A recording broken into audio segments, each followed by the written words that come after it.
L'édition régionale en 8 minutes en ce vendredi 21 septembre, l'essentiel de l'actualité et de l'information près de chez vous. On démarre avec vos prévisions météo. D'abord, quelques averses ce matin dans la région, puis assez rapidement, le soleil et le ciel bleu ont réussi à percer les nuages, quelques belles éclaircies, mais l'air sera quand même assez frais aujourd'hui, en prime du vent d'ouest, des rafales jusqu'à 60 km par heure. Notez bien les températures, seulement 16 degrés sur le littoral cet après-midi, 17 à Lille. On en reparle bien évidemment après ce journal.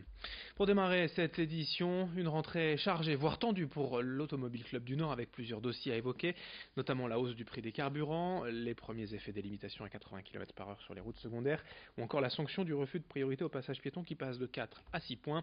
Alors ce qui fâche surtout Marc Janssou, le président de l'Automobile Club, c'est donc la hausse des taxes carburant, une augmentation assumée, d'ailleurs cette semaine par le Premier ministre Édouard Philippe, notamment au titre de la transition écologique.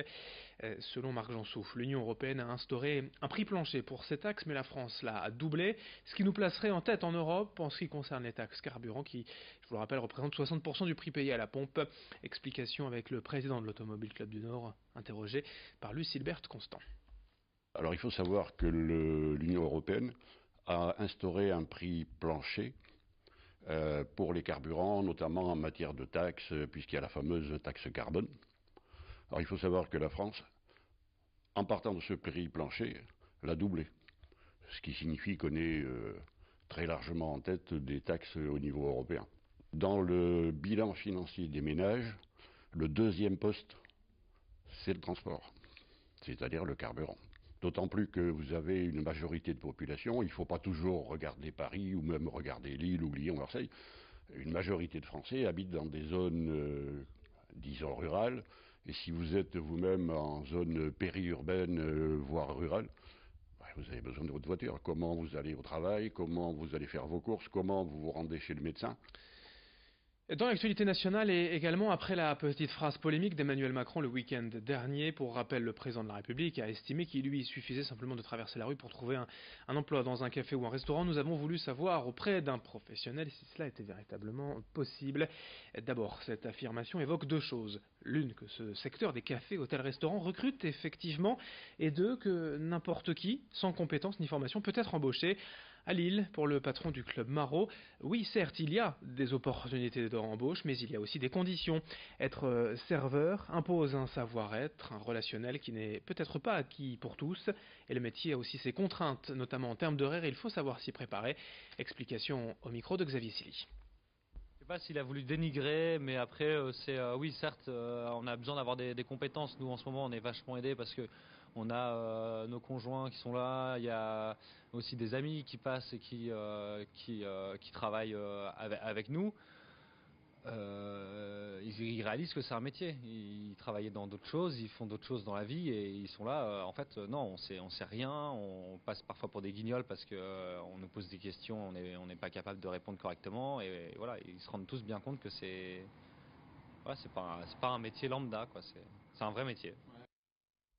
À Saint-Omer, le centenaire de la Royal Air Force a été célébré hier à l'aérodrome, car c'est ici, durant la Première Guerre mondiale, entre 1914 et 1918, que l'armée britannique a progressivement structuré cet escadron de légende, passant de 60 à 3500 avions en 4 ans. Saint-Omer est ainsi le berceau de la RAF, et la ville occupe depuis une place toute particulière dans l'histoire de l'armée britannique.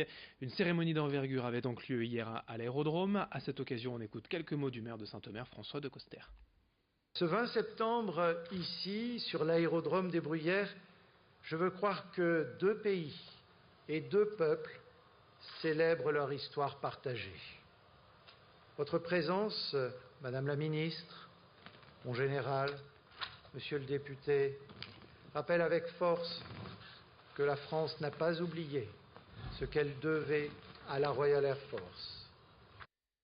On passe au grand angle de la rédaction, le portrait du jour pour vous faire découvrir une activité étonnante. Lexi Mermaid, jeune tourquenoise de 26 ans, est une sirène professionnelle, la seule à exercer ainsi dans les Hauts-de-France.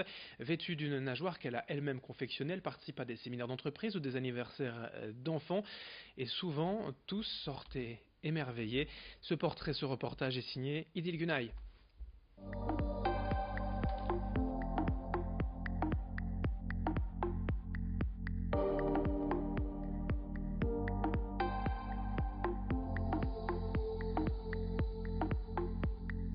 été très à l'aise dans l'eau et évidemment j'ai toujours aimé les sirènes aussi.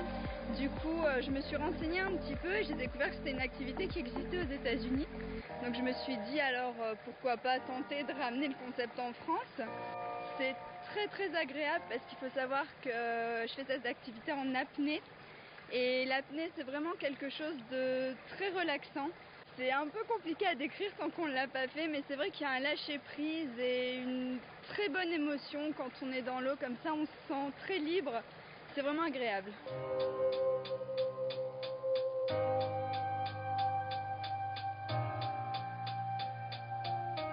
Pour amorcer avec une queue de sirène, il ne faut pas d'aptitude particulière, il faut juste savoir nager à la base et être à l'aise dans l'eau. Puis ensuite, c'est des exercices, il faut s'entraîner, c'est très physique, ça muscle beaucoup la sangle abdominale, les fessiers et les cuisses aussi. Je pense que le mermaiding, puisque l'activité de base c'est le mermaiding, c'est ouvert à tout le monde.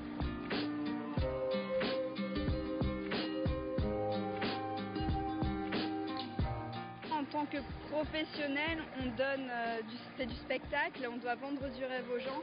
Dans nos mouvements, on doit toujours être élégante et puis avoir l'air naturel sous l'eau. C'est quelque chose qui n'est pas forcément évident puisqu'on n'a ni lunettes ni pince-nez. J'ai déjà eu des retours de parents suite aux anniversaires de leurs enfants qui me disaient des semaines après que leur fille parlait encore de moi. Je pense que c'est la plus belle récompense dans ce métier, c'est de voir quand les gens sont vraiment émerveillés, c'est qu'on a réussi notre part du job.